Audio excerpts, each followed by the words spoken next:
సందమామ ఊరిలో ఎన్నెలమ్మ వాడలో అచ్చ తెలుగు ముచ్చ పూల పున్నమేనులే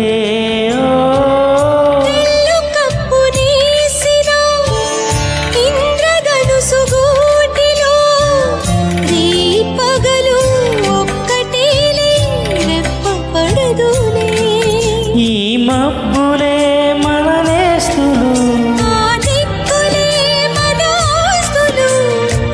చల్లగాలులు పల్లకీలలో సుక్క సుక్కని సుట్టి బద్దమా నిండు నూరేళ్ల సావాసం